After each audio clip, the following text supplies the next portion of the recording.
Kaya nabagal na kabsat ngayon ay kompleto na yung materials natin sa paggawa ng second batch ng ating pellet resizer. So ito yung pang personal use natin. So gagawa ulit tayo ng another batch.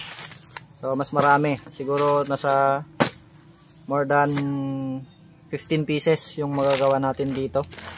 So ito yung tube na binili natin.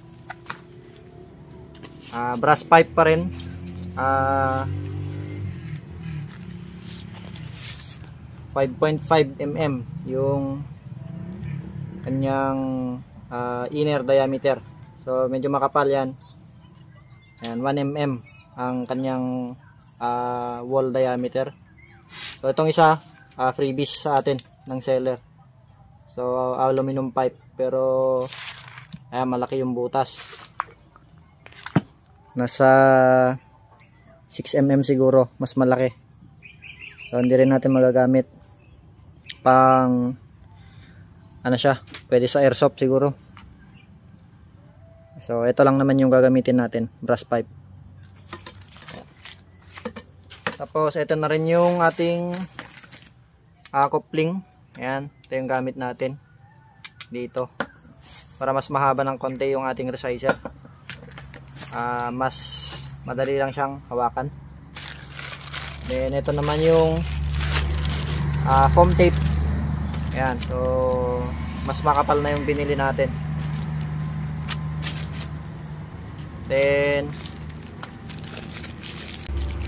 ito yung gagamitin natin na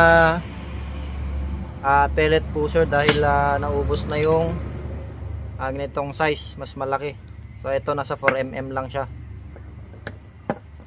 Ayan, pero stainless 4 mm.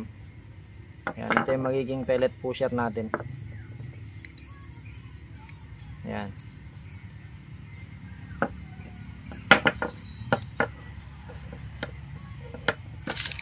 So 5 pieces yan.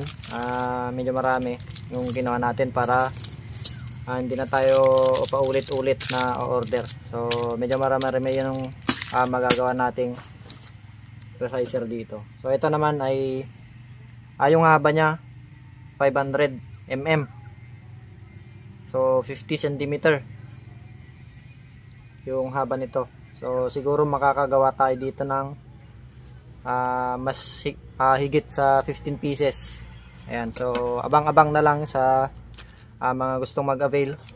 Ayan, so ipopost na lang natin pag natapos na natin siyang gawin.